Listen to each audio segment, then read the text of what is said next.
న్యాయాధిపతులు 5వ అధ్యాయము 31వ వచనం.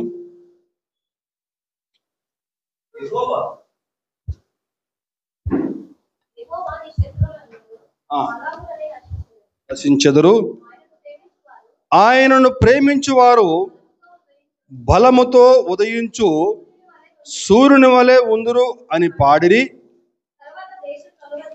తర్వాత దేశము 40 సంవత్సరములు నిమ్మలముగా ఉండెను. ప్రార్థన చేసుకుందాం. మహాపరిశుద్ధుడా, మహాగణుడా, సర్వోన్నతుడా, నీ పరిశుద్ధ పాదాలకి వందనాలు, స్తుతులు, స్తోత్రం నాయన. రక్షకుడా, చదువుకున్న వాక్య భాగంలోంచి నా ప్రభుదేవా అయా కొన్ని ఆత్మీయ సత్యాలు ప్రభు మాకు బోధించమని అడుగుచూ ఉన్నాన్న ప్రభా. మా మంచి బోధకుడా అయా, ఈ ఉదయకాల సమయం దేవా వచ్చిన నీ బిడ్డలకు దేవనైనా అయా చదువుకున్న వాక్య భాగం నుంచి ప్రభు తేటగా నా ప్రభు దేవనైనా మీరు వారితో మాట్లాడి దేవా. అయోగ్యుణ్ణు, ఎన్నిక లేని వాడిని దేవా నీకు సిలువ చాటును మరుగుపరిచి మీరు మాత్రమే మహిమ, ఘనత, ప్రభావాలు పొందుకోమని మా ప్రభువును మా రక్షకుని ప్రియకుమారుడు యేసుక్రీస్తు వారి అతి శ్రేష్టమైన నామంలో మిక్కిలి వినమగడి వేడుకొనుచున్నాను తండ్రి, ఆమేన్. దేవునికి స్తోత్రం. ఆయనను ప్రేమించు వారు బలముతో ఉదయించు సూర్యుని వలె ఉందురు అని పాడిది.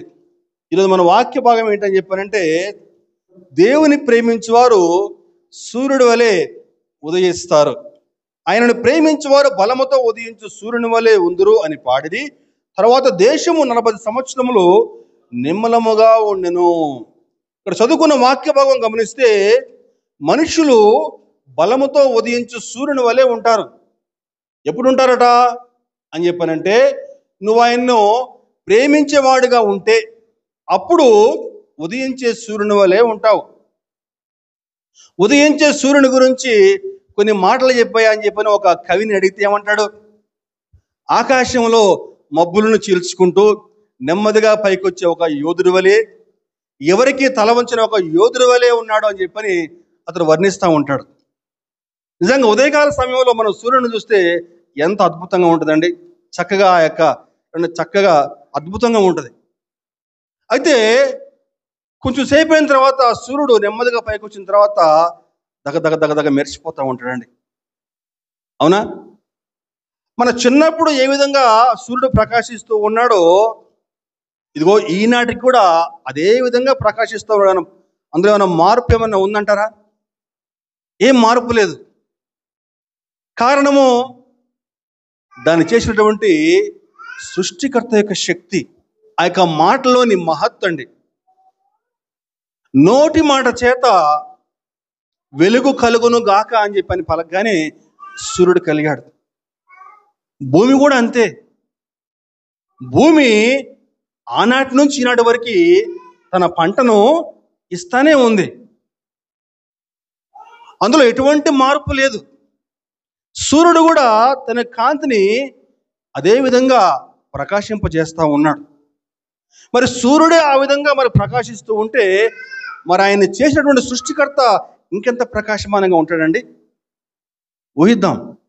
ఒక భక్తుడు అంటాడు, 100,000,000 సూర్యులు ఒక దగ్గర కలిస్తే ఎంత ప్రకాశమానం ఉంటుందో అంతగా దేవుడు ప్రకాశిస్తూ ఉంటాడట. దేవునికి స్తోత్రం, హల్లెలూయా.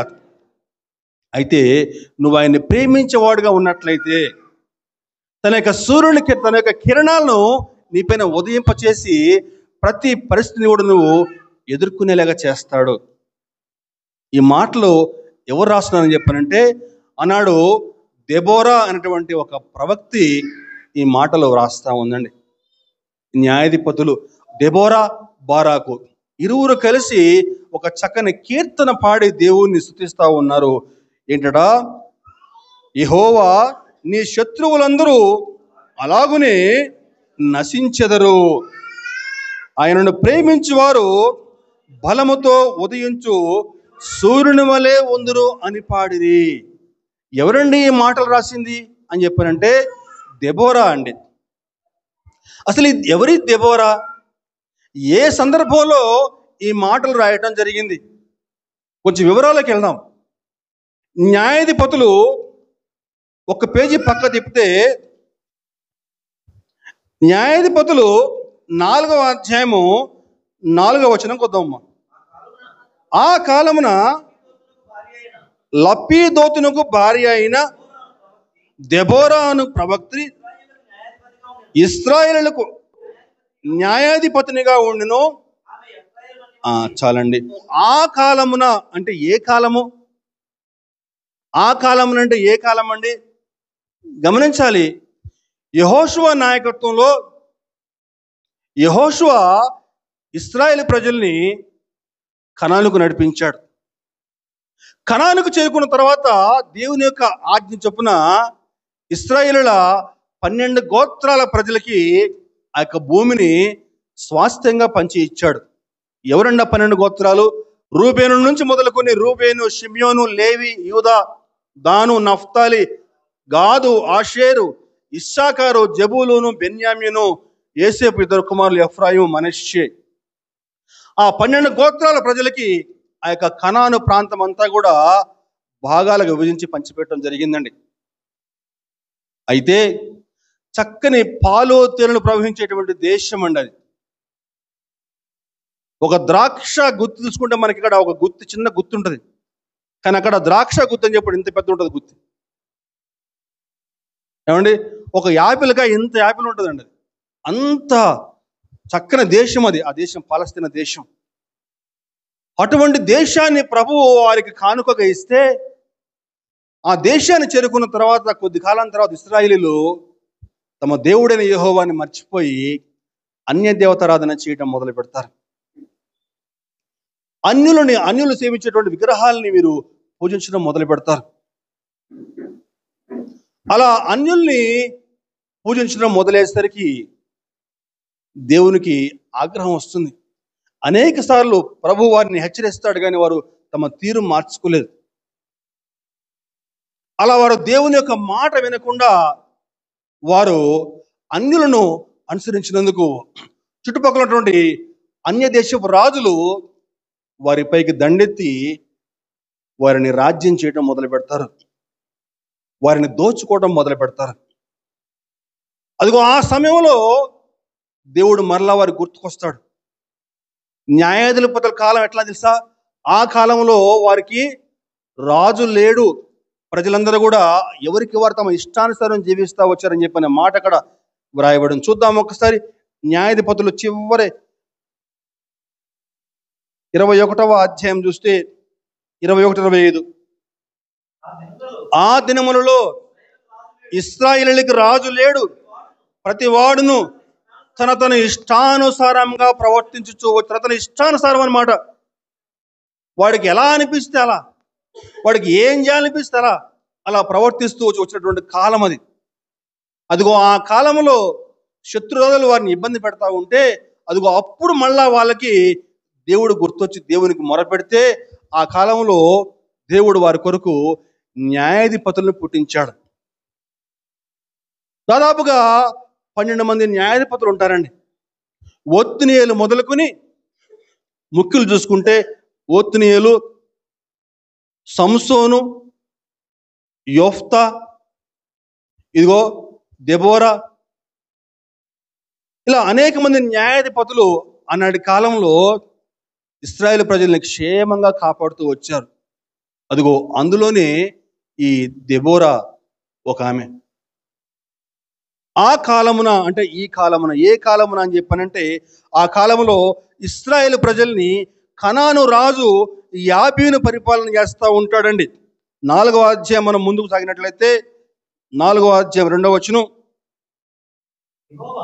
యెహోవా హోసోరులో ఏలు కనాను రాజైన యాబీను చేతికి వారిని అప్పగించును. అతని సేనాధిపతి అన్యుల హోరోషేతులో నివసించిన సిసెరా, అతనికి 900 ఇనుప రథములు ఉండెను. అతడు 20 సంవత్సరములు ఇశ్రాయేలీయులను కఠినమైన బాధ పెట్టగా ఇశ్రాయేలీయులు యెహోవాకు మొరపెట్టిరి. అదిగో ఆ కాలం. ఏ కాలం అండి? ఇశ్రాయేలు ప్రజల్ని కనాను రాజు యాబీను పరిపాలన చేస్తున్నటువంటి కాలం ఆ కాలం. అదిగో ఆ కాలంలో ఆ కనాను రాజు యాబీను ఇశ్రాయేలుని కఠినమైన బాధలు పెడతా ఉంటే, ఎంతకాలం బాధలు పెట్టాడండి? 20 సంవత్సరాలు వారిని బాధ పెడితే దేవునికి మొరపెడతా ఉన్నారు. ఆ కాలంలో దేవుడు దెబోరాని లేవనెత్తాడండి.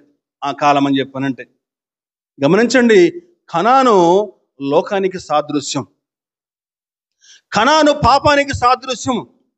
దేవుడు ముందుగానే చెప్పాడు, నైనా మీరు కనాను ప్రాంతానికి వెళ్ళిన తర్వాత మీరు అక్కడ వాళ్ళతో మీరు వియ్యముందకూడదు, వారిని మీరు పూర్తిగా జయించాలి, వారిని ఏ ఒక్కరిని వదిలిపెట్టకూడదు. కానీ వారిని మీరు వదిలిపెట్టకుండా వారి దగ్గర పని వాళ్ళగా ఉంచుకున్నారు, వారిని పూర్తిగా హతం చేయలేదు. ఫలితం ఈనాడు వారికి ఒక రాజు ఉన్నాడు, ఆ రాజు వీరిపైకి వచ్చి ఆధిపత్యం చేస్తూ ఉన్నాడు. దీన్ని మనం ఆత్మీయంగా చూసుకున్నట్లయితే, మన ఆత్మీయ యాత్రలో నువ్వు పాపాన్ని నువ్వు జయించకపోతే ఆ పాపం ఒకనాటికి నీ మీద ఏలుబడి చేస్తుంది. గమనించాలండి, అనేక మంది విశ్వాసుల జీవితాల్లో జరిగేది ఇదే. నీ విశ్వాస జీవితంలో ఆత్మీయ యాత్రలో నువ్వు పాపాన్ని జయించకపోతే ఆ పాపము ఏదో ఒకనాటికి నీ మీదకి ఏలుబడి చేస్తుంది. నువ్వు నిజంగా తాగుబోతావైతే ఆ తాగుడు మొత్తం నువ్వు వదిలేసేసి నువ్వు రక్షణ పొందుకుని బాప్తిసం తీసుకున్న తర్వాత ఆ తాగుడు నువ్వు పూర్తిగా మర్చిపోవాలి. నేను బాగా అలసిపోయాను, ఈరోజు ఒక పెగ్గేసుకుందాం, బాగా ఒళ్ళెప్పులుగా ఉన్నాయి అని చెప్పని ఏదో కొంచెం తాగుదాము, కొద్దిగే కదా అని చెప్పి నువ్వు దాన్ని ఉండనిస్తే ఒకనాటికి అది ఏం చేస్తుందని చెప్పంటే నేను విశ్వాసంలో నుంచి వెనక్కి లాగేస్తుంది. నెమ్మదిగా నువ్వు క్రమంగా నువ్వు మందిరానికి దూరం అయిపోతావు. ఆ పాపం నిన్ను ఏలుబడి చేస్తుంది. గమనించాలండి, ఇది ఇక్కడ జరిగింది అదే. నువ్వు కనానుని పూర్తిగా జయించాలి, నువ్వు ఎక్కడికి వెళ్తే అక్కడికి ఆ ప్రాంత ప్రజల్ని పూర్తిగా జయించాలి, ఒక్కరిని కూడా వదలొద్దని చెప్తే వీళ్ళు ఏం చేశారని చెప్పండి, కొంతమందిని మా ఇంట్లో పనులుగా పెట్టుకుందాం వీళ్ళని చెప్పని పనివారిగా నియమించుకున్నారు. ఆ పనివారు ఈరోజు ఏమైందండి, వారికి ఒక రాజు, ఆ రాజు వీరి మీదకి వచ్చి ఆధిపత్యం చేస్తూ ఉన్నాడు. గమనించాలి, అదిగో ఆ కాలంలో ఈ దెబోరా అనేటువంటి ఒక ప్రవక్తి వారికి న్యాయాధిపతిగా ఉందండి. ఏముంది వాక్యంలో, ఆ కాలమున లపోదీతుకు భార్య అయిన దెబోరా అను ప్రవక్తి న్యాయాధిపతిగా ఉండెను. న్యాయాధిపతిగా ఎవరండి దెబోరా? ఒక స్త్రీ. ఒక స్త్రీ ఆధిపత్యం చేయవచ్చునా సమాజంలో? ఒక స్త్రీ అధికారిగా ఉండవచ్చునా సంఘంలో? గమనించాలి, ప్రశ్న వేసుకుందామండి. వాక్యం ఏం సెలవిస్తూ ఉంది?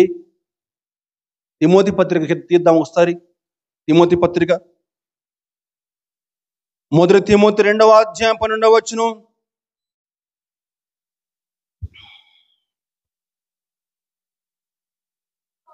స్త్రీ మౌనముగా ఉండవలసినదే కానీ ఉపదేశించుటకైనను పురుషుల మీద అధికారము చేయుటకైనను ఆమెకు సెలవీయను. వాక్యం ఏం చెప్తుందండి? స్త్రీ మౌనంగా ఉండాల్సిందే కానీ ఎక్కువగా మాట్లాడకూడదు. అధికారం చేయడానికి నేను ఆమెకి సెలవు ఇవ్వను అంటున్నాడు వాక్యంలో. జాగ్రత్తగా వాక్యాన్ని అర్థం చేసుకుందామండి. దేవుని మొదటి ఛాయిస్ ఎప్పుడు కూడా పురుషుడే. ఎందుకంటే సృష్టిలో మొట్టమొదటిగా ఆదామును చేశాడు, ఆదాము నుంచి ఆదాముకి సహాయకురాలిగా హవ్వను చేశాడు. దేవుడు ఎప్పుడు కూడా పురుషుని ఎంపిక చేసుకుంటాడు. అయితే కార్యము చేయాల్సిన పురుషుడు, ముందుకు రావాల్సిన పురుషుడు చేతగాని వాడుగా ఉంటే, సోమర్తనంగా ఉంటే దేవుడు ఆ సమయంలో స్త్రీలను లేవనెత్తుతాడు. హల్లెలూయా, దేవునికి స్తోత్రం, హల్లెలూయా. చరిత్రలో చూస్తే దేవుడు అనేక మంది స్త్రీలని తన యొక్క రాజ్యాన్ని కట్టంలో ఉపయోగించాడు. మనకి బైబిల్ మనం జాగ్రత్తగా గమనిస్తే ఎస్తేరు మనకి ప్రధానంగా కనిపిస్తుంది. ఆ కాలంలో ఎస్తేరు తన ప్రాణాన్ని తృణప్రాయంగా ఎంచుకుని రాజు వద్దకు వెళ్ళిపోయింది. తన జాతి రక్షించబడాలని చెప్పని ధైర్యంగా ముందుకెళ్ళిపోయింది. ఎస్తేరు యొక్క చెలికత్తెలు, అలాగే యూదా ప్రజలందరూ కూడా ఉపవాసం చేసి దేవునికి ప్రార్థన చేస్తే ఏమైందమ్మా? రాజశాసనము మార్చబడింది, యూదా జాతి రక్షించబడింది. ఎస్తేర్ ఒక గొప్ప అద్భుతమైన రాణి. దేవుడు ఎస్తేర్ని అద్భుతంగా తన రాజ్య వ్యాప్తిలో వాడుకున్నాడు. అదేవిధంగా మనకి కొంచెం ముందుకు వస్తే లూదియా మనకందరికీ బాగా తెలుసు. ఆనాడు పౌలు గారు చెప్పేటువంటి వాక్యం లూదియా యొక్క హృదయము తెరవబడిందండి. దేవుని యొక్క వాక్యాన్ని విని అంగీకరించి లూదియా కుటుంబం అంతా కూడా రక్షణలోకి వచ్చింది. లూదియా ఆ తర్వాత యూరోప్ ఖండానికి ఒక గొప్ప వెలుగుగా దేవుని యొక్క వాక్యం ప్రకటించిందని చెప్పని మనకి బైబిల్లో లేదు, కానీ చరిత్ర వ్రాయబడతా ఉంది, చరిత్రలో వ్రాశారు. యూరోప్ ఖండానికి ఒక గొప్ప వెలుగుగా ఉంది లూదియా. అలాగే తిమోతి యొక్క మా అమ్మ లోయి అని చెప్పని ఉంటుంది. ఇలా అనేక మంది, అలాగే ప్రిస్కిల్లా అని చెప్పని మరొక సహోదరి. ప్రిస్కిల్లా ఆనాటి మొట్టమొదటి చర్చి యొక్క స్థాపనలో ప్రిస్కిల్లా అనే దేవుడు తన యొక్క రాజ్య వ్యాప్తిలో వాడుకున్నాడు. ఇలా అనేక మంది స్త్రీలని దేవుడు తన యొక్క పరిచర్యలో వాడుకున్నాడండి. గమనించాలి, దేవుని పరిచర్యలో పురుషులు ముందుకు రాకపోతే, దేవునికి పిలుపునందుకున్న పురుషులు ముందుకు రాకపోతే, చేతగాని వారుగా ఉంటే దేవుడు మౌనంగా ఉంటాడా? దేవుని పని ఆగిపోదు. దేవుడు ఆ స్థానంలో స్త్రీలను లేవనెత్తి తన పరిచర్యలో వాడుకుంటాడు. దేవునికి స్తోత్రం, హల్లెలూయా. ఆ రోజు కూడా గమనిస్తే మనకి న్యాయాధిపతులు 4వ అధ్యాయము 6-7 వచనాలు చూస్తే, న్యాయాధిపతులు 4వ అధ్యాయము 6, ఆమె నఫ్తాలి కెదేశులో నుండి అబీనోయము కుమారుడైన బారాకుని పిలిపించి అతనితో ఇట్లనెను, నీవు వెళ్ళి నఫ్తాలీయులలోను జబూలీయులలోను 10,000 మంది మనుషులను తాబోరు కొండ యొద్దకు రప్పించుము. నేను నీ దగ్గరికి యాబీను సేనాధిపతి అయిన సిసెరాను, అతని రథములను, అతని సైన్యమును కిషోను ఏటి యొద్దకు కూర్చి నీ చేతికి అతనిని అప్పగించదని ఇశ్రాయేలు దేవుడని యెహోవా సెలవిచ్చి ఉండలేదా అనే మాట మనం జాగ్రత్తగా అండర్లైన్ చేసుకుందామండి. ఏముంది మాట అక్కడ? ఏముందండి మాట అక్కడ? అతని రథములను, సిసెరాను అతని రథములను, అతని సైన్యమును కీషోను ఏటి యొద్దకు కూర్చి నీ చేతికి అతనును అప్పగిస్తానని ఇశ్రాయేలు దేవుడని యెహోవా సెలవిచ్చి ఉండలేదా? దాని అర్థం ఏంటని చెప్పారంటే, అంతకుముందే దేవుడు బారాకుకి పిలిపించాడు, నాయనా నువ్వు ప్రజలను తీసుకుని, నువ్వు జబూలును వారి నఫ్తాలు తీసుకుని రానైనా యుద్ధానికి, నేను నీకు సహాయం చేస్తానని చెప్పని చెప్పాడు. చెప్పి ఉండలేదా? ఏముంది వాక్యం అక్కడ? నీకు చెప్పలేదా? ఉందా వాక్యం అక్కడ? సెలవిచ్చి ఉండలేదా అంటే నీకు చెప్పలేదా? చెప్పాడు కదా నీకు అనే మాట అక్కడ వాడుతూ ఉందండి. అంటే దేవుని పిలుపు అంతకుముందే బారాకుకు వచ్చింది, కానీ బారాకు దాన్ని నిర్లక్ష్యం చేశాడు. బారాకు పట్టించుకోకపోగా మళ్ళీ ఏమన్నాడని చెప్పంటే 4:8 చూస్తే, బారాకు నీవు నాతో కూడా వచ్చినడల నేను వెళ్తాను, కానీ నువ్వు నాతో రాకపోతే నేను పోను అని చెప్తున్నాడు. ఒక మూతి మీద మేస్తున్నటువంటి ఒక యోధుడు ఏమంటున్నాడండి, అక్క నువ్వు నాతో రావాలక్క, నువ్వు రాకపోతే నేను వెళ్ళను అంటున్నాడండి. గమనించాలి.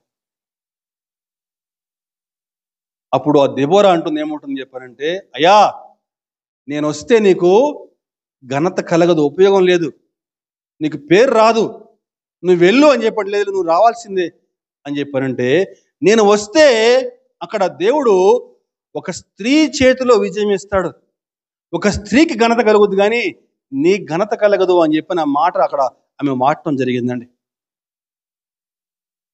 వాక్యం వింటున్న సహోదరుడా, సహోదరి, దేవుని యొక్క ఎంపిక ఎప్పుడు కూడా పురుషుడే. దేవుడు పురుషుల్నే లేవనెత్తాడు ఎప్పుడు కూడా.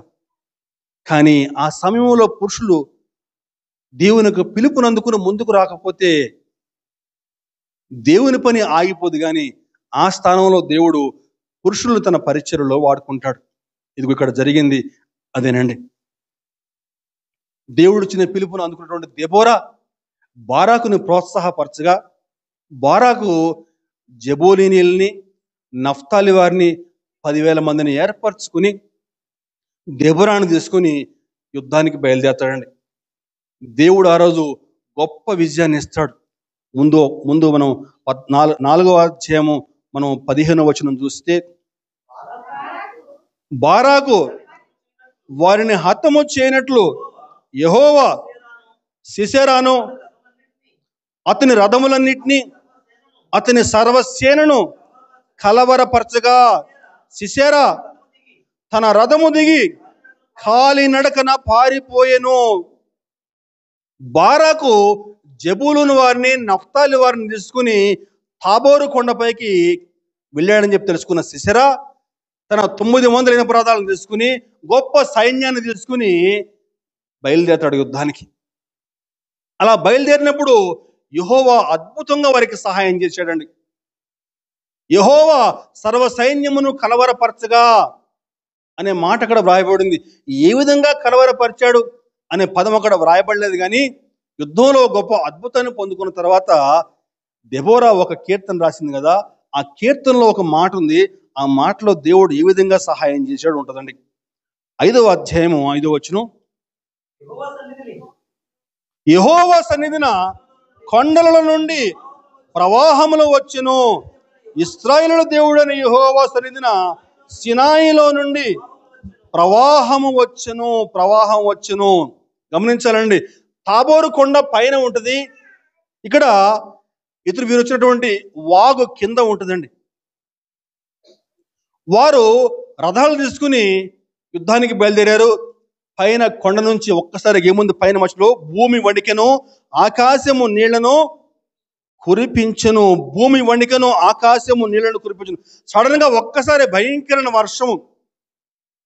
ఆ యొక్క భయంకరమైన వర్షానికి మొన్న ఈ మధ్య మనకి మీరు చూశారు, మీరు చాలా మంది చూస్తుంటారు, యూట్యూబ్లో వచ్చింది ఒకటి. ఉత్తరప్రదేశ్లో పెద్ద ప్రవాహం ఒక్కసారి ఏమండి కింద ఆ కొండల నుంచి ఆ యొక్క ప్రాంతం అంతా కూడా మొత్తం కొట్టుకుపోయింది. మొత్తం రాళ్ళు భయంకరంగా ఊహించుకున్న ఆ కొండపై నుంచి ఒక్కసారిగా ప్రవాహం వచ్చేసిందండి. ఆ ప్రవాహం రాగానే ఈ ఇనుప రథాలు మొత్తం కూడా ఆ బురదలో చిక్కుకుపోయినాయి. అనుకున్నాడు నా దగ్గర ఇనుప రథాలు ఉన్నాయని చెప్పేసి గర్వంతో ముందుకు వచ్చేసాడు. కానీ ఆ యొక్క బురదలో ఆ రథాలు చిక్కునిపోయినాయి. రథాలు ముందుకు సాగలేదు. సైన్యం అంతా కూడా చెల్లాచెదురైపోయారు. ఆ చెల్లాచెదురైపోయిన సైన్యాన్ని బారాకు, ఆ జెబూలూను, నఫ్తాలీలు వాళ్ళు వెంబడిస్తూ ఉంటే సిసెరా కూడా బతుకు జీవుడు అని చెప్పని అతడు కూడా పారిపోతా ఉన్నాడు. అలా పారిపోతున్నటువంటి సిసెరాని ఒక సహోదరి పేరు యాయీలు. ఈ యాయీలు అనేటువంటి ఒక సోదరి చక్కగా తన గుడారంలోకి ఆహ్వానిస్తుందండి. ఎక్కడికి వెళ్తున్నావు నాయనా, నా గుడారంలోకి రా, ఇక్కడికి వచ్చి విశ్రాంతి తీసుకో అని చెప్పని అతన్ని చక్కగా ఆహ్వానించి అతనికి ఒక గొంగళి గప్పుతుంది, రెస్ట్ తీసుకో అని చెప్పని. అప్పుడు ఆ సిసెరా అడుగుతాడు, నాకు కొంచెం దాహం అవుతా ఉంది, కొంచెం నీళ్ళు ఇస్తావా అని చెప్పానంటే ఆమె ఏం చేస్తుందని చెప్పానంటే నీళ్ళు ఇవ్వకుండా ఇంత పెద్ద గ్లాసులో చక్కగా మీగడ పాలు ఇచ్చేస్తుంది. అలసిపోయిన వాడికి మీగడ పాలు ఇస్తే ఏమవుతుంది, భయంకర నిద్ర, గాఢమైన నిద్ర పోతా ఉంటే ఆ గాఢమైన నిద్రలో ఒక పెద్ద మేకు తీసుకుని వచ్చి ఇక్కడ కణతకి పెట్టి ఒక్క దెబ్బ కొడితే ఇక్కడి నుంచి కిందకి నేలకు దిగిందంట. అక్కడికక్కడే సిసెరా చనిపోతాడండి.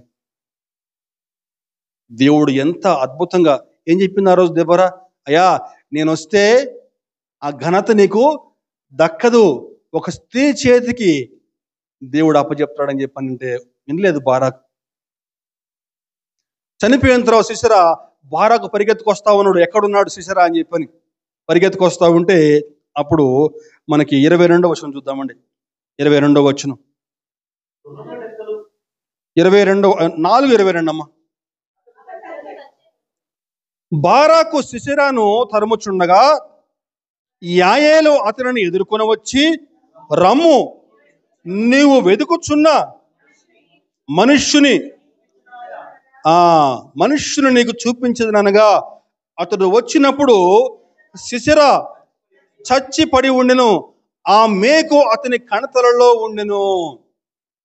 గమనించాలండి. అప్పుడు బారాకు యొక్క మానసిక పరిస్థితి ఎలా ఉంటుందో చూద్దామండి.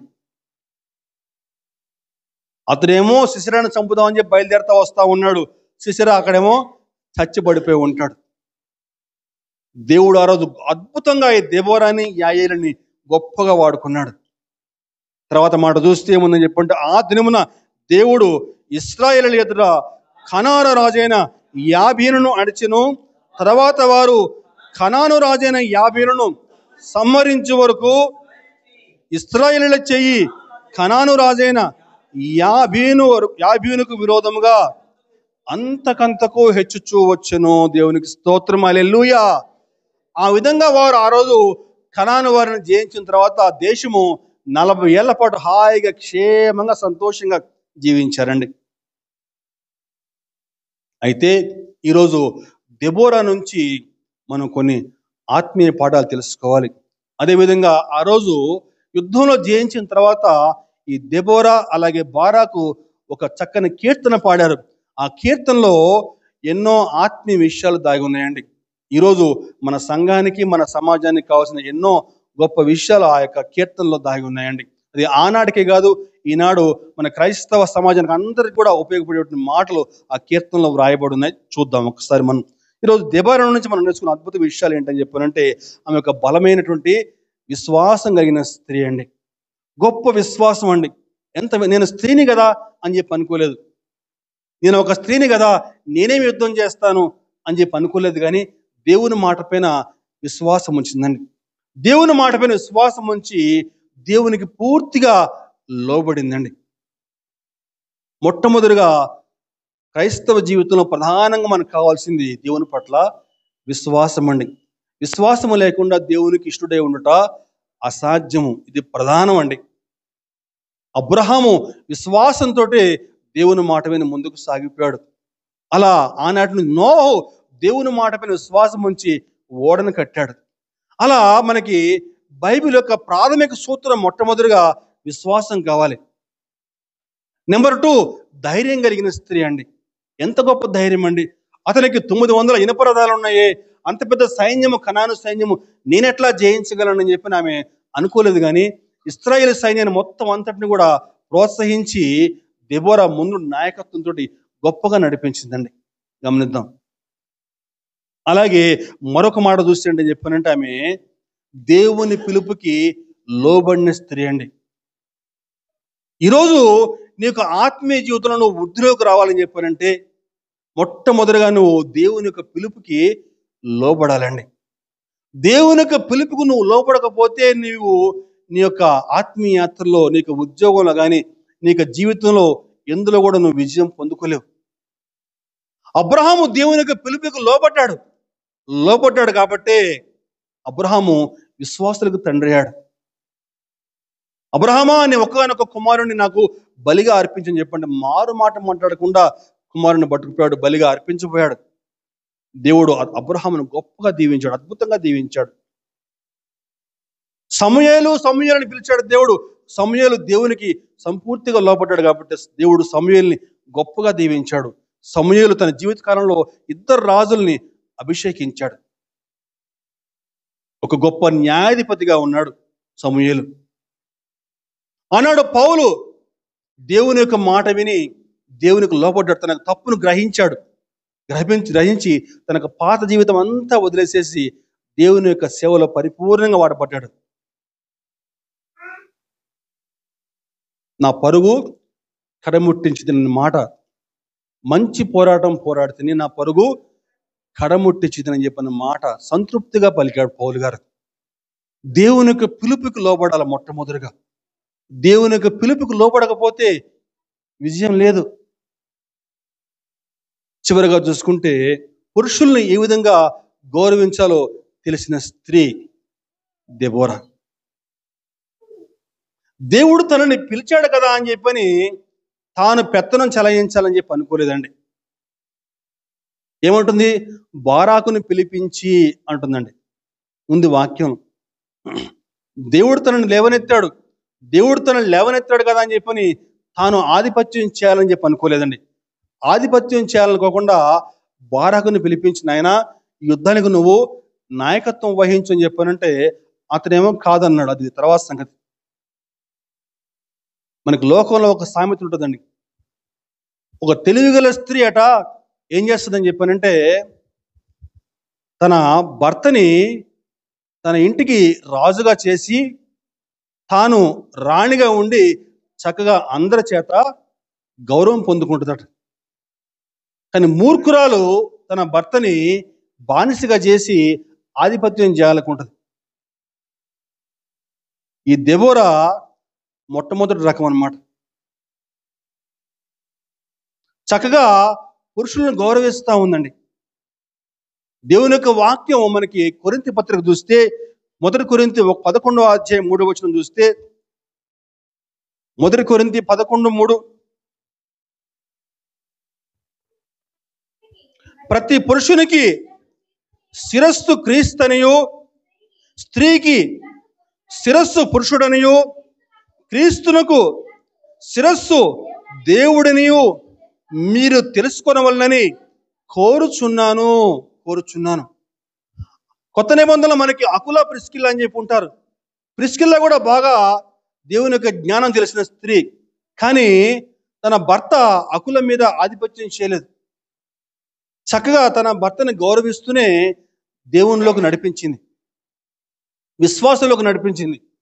ఇక్కడ కూడా ఈ దెబోరా ఏం చేసింది చెప్పినట్టు 4వ అధ్యాయం 6వ వచనం చూస్తే 4వ అధ్యాయం 6వ వచనంలో ఆమె నఫ్తాలి కెదేష్లో నుండి అబీనోయము కుమారుడైన బారాకును పిలువనంపించి అతనితో ఇట్లనెను, నీవు వెళ్ళి నఫ్తాలీలలోను జబూలీనులోను 10,000 మంది మనుషులను తాబోరు కొండ యొద్దకు రప్పి. ఏముంటుందండి? బారాకుని పిలువనంపించి పిలుస్తా ఉంది బారాకుని, నాయనా యుద్ధానికి నువ్వే నాయకత్వం వహించాలి.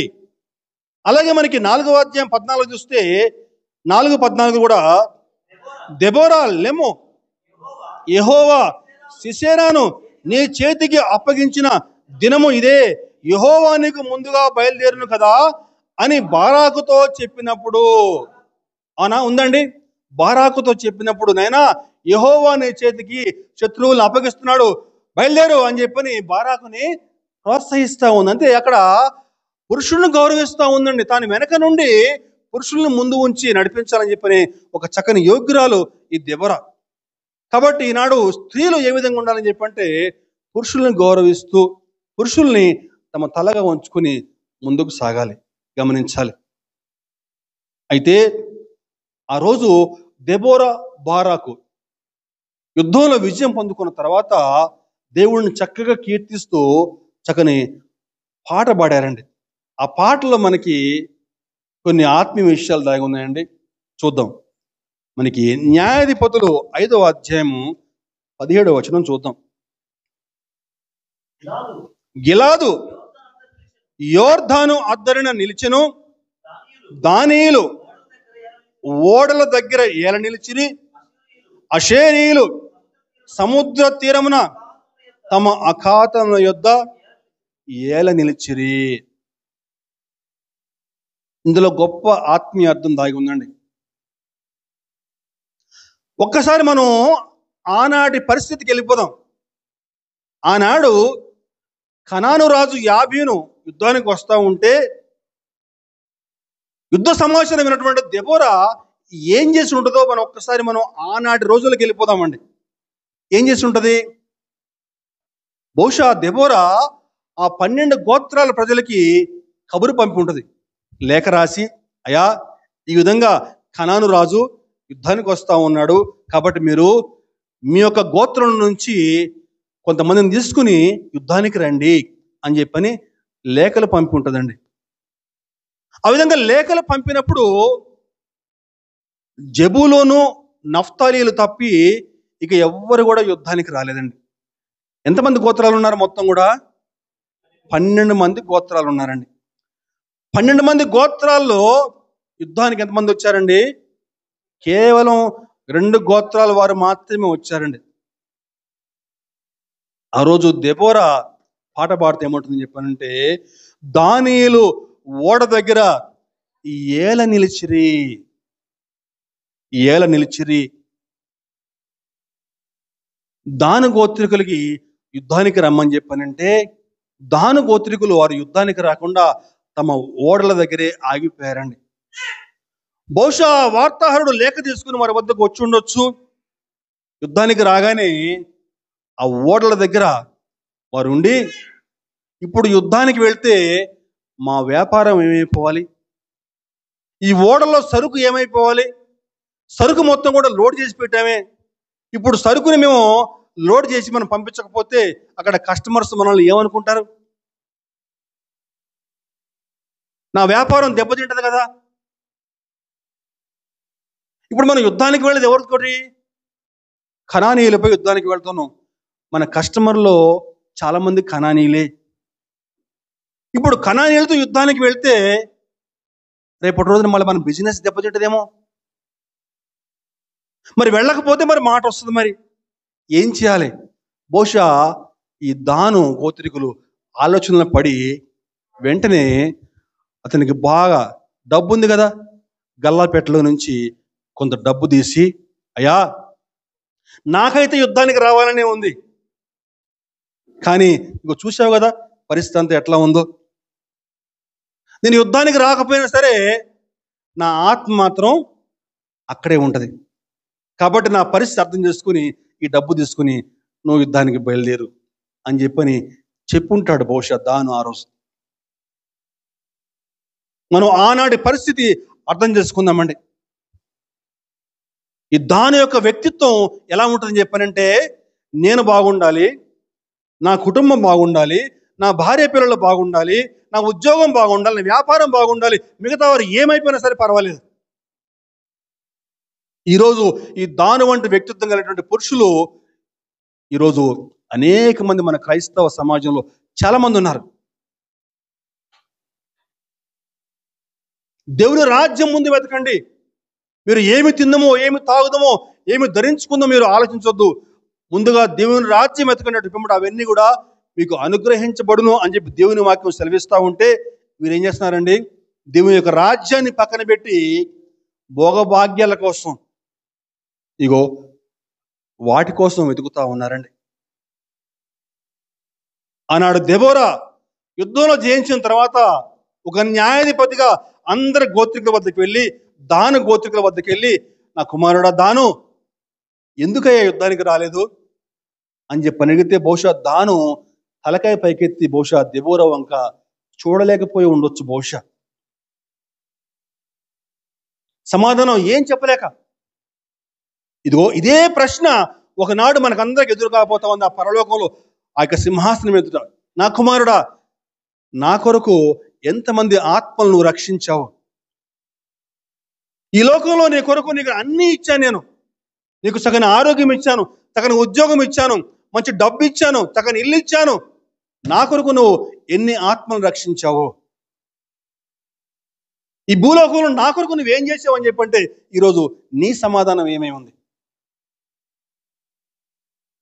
ఒక్కసారి వ్యక్తిగతంగా పరిశీలన చేసుకుందామండి. ఆ రోజు ధనవంతుడు అనుకున్నాడు, నా ప్రాణమా తినుము తాగుము సుఖించుము, అనేక సంవత్సరాలు సరిపడా విస్తారమైన ఆస్తిని కొరకు సమకూర్చి పెట్టాను. కానీ ప్రభు అంటున్నా, ఒరి వెర్రివాడా, ఈ రాత్రే నీ ప్రాణము అడుగుచున్నారు. నువ్వు సంపాదించినవి ఎవరు అవుతాయి? దేవుని కొరకు కాకుండా తన కొరకు ధనం కూర్చుకునే పరిస్థితి అంతా కూడా అట్లే అవుద్దండి. ఆ రోజు దాను తమ యొక్క ఓడల దగ్గర నిలిచిపోయాడు, యుద్ధానికి వెళ్ళలేదు. ఈరోజు మన పరిస్థితి ఎలా ఉంది? దేవుని యొక్క వాక్యం వింటున్నారు, దేవుని యొక్క పిలుపుని వింటున్నారు, మందిరాలకు వస్తున్నారు, కానీ దేవుని పిలుపుని పక్కన పెట్టేస్తున్నారు. ఈరోజు దాను వంటి వ్యక్తిత్వం కలిగినటువంటి వ్యక్తులు మన క్రైస్తవ సమాజంలో అనేక మంది ఉన్నారండి. పరిశీలన చేసుకుందాం, సరి చేసుకుందాం. రెండవగా చూసుకుంటే రూబేనీయుల సంగతి చూద్దామండి. 15వ వచనం 5వ అధ్యాయం 15వ వచనం. మనం కిందకు వద్దామండి. రుబేనీయుల కాలవల యొద్ద జనులకు గొప్ప హృదయాలోచనలు కలిగెను. రుబేనీయుల కాలవల యొద్ద జనులకు గొప్ప హృదయాలోచనలు కలిగెను.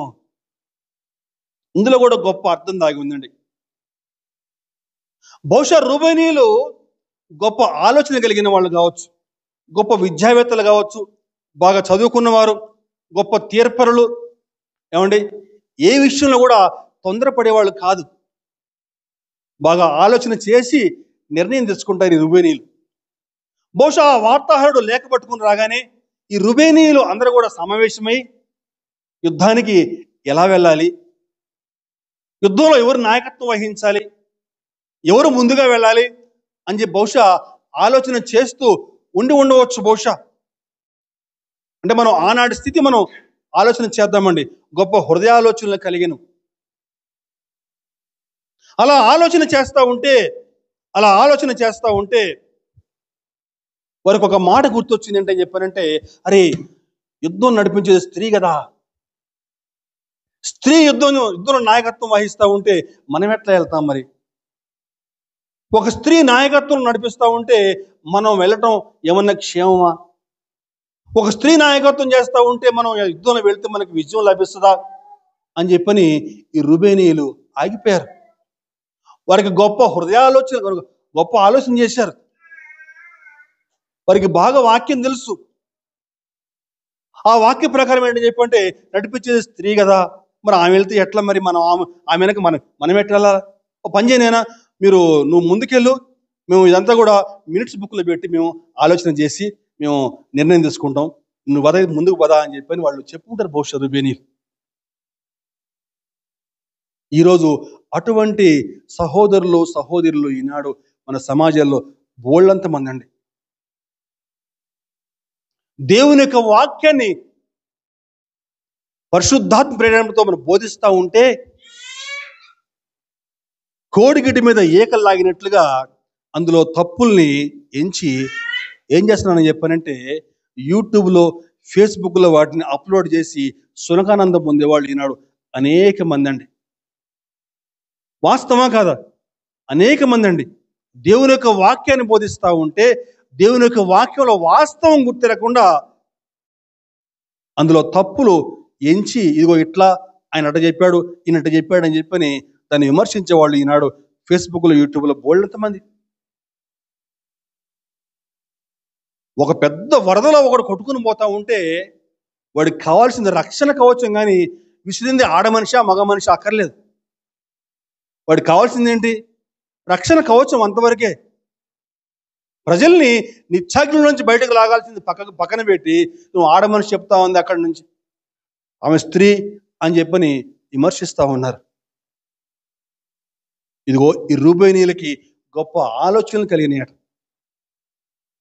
దానియేలు యుద్ధానికి రాలేదు, రుబేనీయులు యుద్ధానికి రాలేదు, అషేరీయులు యుద్ధానికి రాలేదు, గిలాదు గోత్రికులు యుద్ధానికి రాలేదు. మరి ఎవరు యుద్ధానికి వచ్చారని చెప్పారంటే, జెబూలూను వారు, నఫ్తాలి వారు యుద్ధానికి వచ్చారండి. వారి గురించి దెబోరా చక్కగా వారిని కీర్తిస్తూ పాట పాడింది. ఏంటని చెప్పానంటే, 18వ వచనం చూస్తే,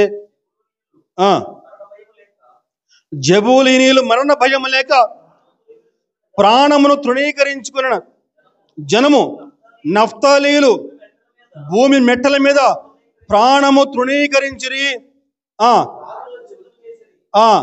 మెగిద్దో కాలువల యొద్ద తానాకులో కనాన్ రాజులు యుద్ధం చేసిరి. వెండి లాభం వారు తీసుకోలేదు. నక్షత్రములు ఆకాశము నుండి యుద్ధము చేసెను. నక్షత్రములు తమ మార్గములో నుండి సిసెరాతో యుద్ధము చేసెను. హల్లెలూయా, దేవునికి స్తోత్రం. ప్రాణ భయం లేకుండా తమ ప్రాణం గురించి కానీ, తమ భార్య బిడ్డల గురించి కానీ, తమ వ్యాపారం గురించి కానీ, తమ పనుల గురించి కానీ ఏమీ ఆలోచన చేయలేదు ఈ జెబూలూను వారు, నఫ్తాలీయులు. దేవుని మాటకి సంపూర్తిగా లోబడ్డారండి. వెంటనే బయలుదేరే యుద్ధానికి. అలా వారు దేవుని పని కోసం ముందుకెళ్ళి యుద్ధం చేస్తూ ఉంటే ఏముంది వాక్యంలో? ఆకాశంలో నక్షత్రాలు యుద్ధం చేసే అని చెప్పానంటే, నక్షత్రాలు అని చెప్పండి దేవుని యొక్క మహాసైన్యం అండి. అంటే దేవుడే స్వయంగా వచ్చి వారితో యుద్ధం చేస్తా ఉన్నాడు అర్థమండి. ఆనాడు మోషే కూడా ఇశ్రాయేలుని నడిపిస్తూ ఉంటే ఎర్ర సముద్రం 2 పాయలైపోయిన తర్వాత ఇశ్రాయేలులు క్షేమంగా ఆ ఒడ్డుకు చేరారు. వారిని వెంబడిస్తూ ఫరో సైన్యం మధ్యలోకి వచ్చిన తర్వాత సముద్రము 2 కూడా ఏకమైపోయిందండి. ఆ నట్టనడి సముద్రంలో ఫరో సైన్యం అంతా కూడా మునిగిపోయి అక్కడ చనిపోయారు. ఏ ఒక్కడు కూడా మిగలలేదండి. బైబిల్లో అనేక ఉదాహరణలు ఉన్నాయండి. మెరుపులు మెరిపించి ఏమండి ఆకాశం నుంచి మెరుపులు మెరిపించి అని చెప్పని ఉంటుంది. మనం చదువుకున్నాం ఇప్పుడు వాక్య భాగం కీర్తనల 18 చూద్దాం ఒకసారి. 18, 13 నుంచి 12 కూడా చూద్దామండి. ఆయన సన్నిధి కాంతిలో నుండి మేఘములను వడగండ్లను నిప్పులు దాటిపోయాను. యెహోవా ఆకాశమందు గర్జన చేసెను. సర్వోన్నతుడు తన ఉరుము ధ్వని పుట్టించును. వడగండ్లను మండుచున్న నిప్పులు రాలెను. ఆయన తన బాణములు ప్రయోగించి శత్రువులను చెదరగొట్టును. మెరుపులు మెండుగా మెరిపించి వారిని ఓడగొట్టును. మెరుపులు వడగండ్లు ఇగో ఇవన్నీ కూడా దేవుడు అద్భుతంగా తన బిడ్డల్ని క్షేమంగా, నువ్వు దేవుని యొక్క పనిలో నువ్వు ముందుకెళ్తే చాలు. దేవుని పిలుపుకు లోబడి నువ్వు దేవుని పనిలో ఒక్క అడుగు ముందుకేస్తే చాలు, ఆయన 100 అడుగులు వేస్తాడు. కావాల్సిందల్లా నువ్వు ధైర్యంగా ఒక అడుగు ముందుకేయటమే. ఆ రోజు బారాకు ఆ ఒక్క అడుగు కూడా వేయలేకపోయాడు. కానీ దెబోరా, యాయేలు ఎంత ధైర్యం అండి నిజంగా. ఒక పెద్ద వీరుడు సిసెరా, అతని యొక్క కణత మీద ఆ గుడారం మేకు పెట్టి కొట్టమంటే మామూలు మాటల, వాడు గబ్బుకుని మేలుకు వస్తే ఒకసారి ఊహించుకుందాం. అంత పెద్ద మేకుతోటి గురి తప్పకుండా ఒక్క దెబ్బ కొడితే నేరుగా పోయి అక్కడ కణతలోంచి దిగి భూమిలో దిగబడిందని వాక్యం ఉంది. అది అంత ధైర్యంగా ఆమె, దేవుడు ఆ రోజు ఇద్దరు స్త్రీలు ఎంత గొప్పగా అద్భుతంగా వాడుకున్నాడో మనకి నిజంగా అసలు చాలా ఆశ్చర్యం అనిపిస్తుంది వాళ్ళకి. దేవునికి స్తోత్రం కలుగును గాక. హల్లెలూయా. అయితే దాన్ని ఆత్మీయంగా చూసుకుంటే అండి చెప్పానంటే మనకి ఆమె రోజు మేకుని సుత్తిని వాడిందండి. ఆత్మీయంగా చూసుకుంటే మనకి కనాను లోకానికి సాదృశ్యము, అలాగే రాజు యాబీను రాజు సాతానికి సాదృశ్యము, అలాగే సిసెరా శరీరానికి సాదృశ్యంగా ఉన్నాడు. ఈరోజు నువ్వు విశ్వాసయాత్రలో నువ్వు ముందుకు సాగే పరమ కణానికి చేరుకోవాలని చెప్పానంటే నువ్వు లోకాన్ని జయించాలి, సాతాన్ని జయించాలి, అలాగే నీ శరీరాన్ని కూడా జయించాలి. నీ శరీరాన్ని నువ్వు జయించాలని చెప్పి ఖచ్చితంగా నువ్వు ఏం వాడాలండి? సుత్తి వాడాలి. సుత్తి అంటే దేవుని యొక్క వాక్యంతో సాదృశ్యం అండి. నా మాట సుత్తి వంటిది కాదా, బండను బద్దలు చేయు సుత్తి వంటిది కాదా అంటుంది వాక్యంలో. అదిగో ఆ యొక్క వాక్యం నీలో ఉంటే, నీ హృదయంలో ఆ వాక్యం ఉంటే నువ్వు నీ శరీరాన్ని జయించగలవు. లేకపోతే ఈ శరీరం ఎప్పుడు కూడా నేను వెనక్కి లాగుతూనే ఉంటుందండి. ఆత్మ సిద్ధమే కానీ శరీరము బలహీనము. శరీరం ఎప్పుడు కూడా బలహీనమే. కాబట్టి ఆ శరీరాన్ని జయించాలంటే నువ్వు ఖచ్చితంగా ఆ యొక్క సుత్తి వంటి దేవుని యొక్క వాక్యం ఖచ్చితంగా నీకు అవసరం. అయితే మరొక మాట కూడా ఉంది అక్కడ న్యాయాధిపతుల్లో. చివరిగా వాక్యం ముగించే ముందు మరొక మాట కూడా మనకి చూసుకున్న వాక్యం మనం ఈరోజు వాక్య భాగం ముగిద్దామండి. 23వ వచనంలో దెబోరా ఇలా అంటది. 23లో యెహోవా దూత ఇట్టనెను, మే రోజున శపించండి, దాని నివాసుల మీద మహాశాపము నిలుపుడి. యెహోవా సహాయమునకు వారు రాలేదు. మే రోజున శపించండి అని చెప్పని ఆ మాట మనం చూద్దామండి. మే రోజును శపించండి అని చెప్పానంటే, మే రోజు అని చెప్పానంటే ఏంటని చెప్పానంటే దేవదారు ఇళ్లతోటి చక్కని గృహం నిర్మించుకుని చక్కగా హాయిగా జీవించేటువంటి ఆ ప్రాంతం అనమాట. ప్రాంతం అంటే చక్కని సమృద్ధి కలిగినటువంటి ప్రాంతం అనమాట. అయితే అటువంటి సమృద్ధి దేవుడు వారికి ఇస్తే ఆ రోజు వారు ఏం చేశారండి? యుద్ధానికి రాలేదు. యుద్ధానికి రమ్మని కబురు పంపితే యుద్ధానికి రాలేదండి. యుద్ధానికి రాకపోయేసరికి మే రోజుని శపించండి అని చెప్పని మాట మనం గమనించాలండి. ప్రియ సహోదరుడ సహోదరి గమనించాలి, నువ్వు నీ ఆత్మీయ యాత్రలో నువ్వు ఎటువంటి పాపము కూడా చేసి ఉండకపోవచ్చండి. నువ్వు వ్యభిచారం చేసి ఉండకపోవచ్చు, తాకుండా ఉండొచ్చు, దొంగతనం చేసి ఉండకపోవచ్చు, నువ్వు ఎటువంటి పాపం కూడా చేసి ఉండకపోవచ్చు. కానీ ఆత్మీయ యాత్రలో దేవుని బిడ్డలో ఆత్మీయ యుద్ధానికి వెళ్తా ఉంటే నీకు అవకాశం ఉండి కూడా నువ్వు ఆ ఆత్మీయ యుద్ధానికి వెళ్ళకపోతే అది ఖచ్చితంగా పాపమే అంటుంది వాక్యం. యుద్ధానికి వెళ్ళే అవకాశం నీకు ఉంది, యుద్ధానికి వెళ్ళే అవకాశం నీకు ఉండి, ప్రార్థనలో పాల్గొనే అవకాశం నీకు ఉండి కూడా నువ్వు ప్రార్థనకు వెళ్లకుండా నువ్వు సీరియల్ చూస్తావు ఇంట్లో కూర్చొని, అది ఖచ్చితంగా పాపమే ఉంటుంది వాక్యం. నీకు సహాయం చేసే అవకాశం ఉండి కూడా నువ్వు చేయి మలుపుకుంటే, ఆ రోజు మంచి సమరయుడు సంఘటనలో ఏమండి యాజకుడు లేవీయులది ఇద్దరిది కూడా మేరోజు శాపం, మేరోజు పాపం అన్నది. సహాయం చేసే అవకాశం ఉంది వాళ్ళకి, కానీ సహాయం చేయకుండా వాళ్ళు తమ దారిని తాము వెళ్ళిపోయారు. జ్ఞాపకం చేసుకుందాం ఒకసారి. యాకోబు పత్రికలో ఒక మాట ఉంటుంది, ఏంటని చెప్పానంటే యాకోబు పత్రిక 4వ అధ్యాయము 17వ వచనం చూస్తే, కాబట్టి మేలైనది చేయనెరిగియు అలాగూ చేయని వానికి పాపము కలుగును. మేలైనటువంటి ఇది నువ్వు ఎరిగి కూడా నువ్వు ఆ విధంగా వెళ్ళాలి, నీకు అవకాశం ఉంది, నువ్వు సహాయం చేయగలవు, నువ్వు ప్రార్థనకి వెళ్ళగలవు, నీకు సహాయం చేసే అవకాశం ఉండి కూడా ఇతరులు ప్రభు పక్షాన యుద్ధానికి వెళ్తా ఉంటే నీకు వెళ్ళే అవకాశం ఉండి కూడా నువ్వు వెళ్లకుండా ఉంటే అది ఖచ్చితంగా పాపమే అంటుంది వాక్యం అండి. పాపాలు 2 రకాలు, ఒకటేమో చేసిన పాపాలు, ఇంకోటేమో చేయవలసిన దాన్ని చేయకుండా ఉంటే అది కూడా పాపమే. మీ గురించి నేను ప్రార్థన చేయకపోవడం వల్ల నాకు పాపం అంటాడు సమూయేలు గారు. ఇవన్నీ కూడా కొన్ని పాపాలు ఉన్నాయండి. ఈరోజు మన జీవితాలు ఎట్లా ఉన్నాయి పరిశీలన చేసుకుందామండి. నేనే పాపం చేయట్లేదు కదా, నేను దొంగతనం చేయట్లే కదా, ఏమండి వ్యభిచారం చేయట్లే కదా, ఏమండి చంపలేదు కదా అని చెప్పి నువ్వు సంకలు గుద్దుకోవచ్చు. ఇదిగో చేయవలసింది చేయకుండా ఉండటం కూడా పాపమే. చిట్ట చివరిలో సిసెరా యొక్క తల్లిని జ్ఞాపకం చేసుకుని దెబోరా అపహాస్యం చేస్తా పాడుతా ఉంది. ఏంటని చెప్పానంటే 28వ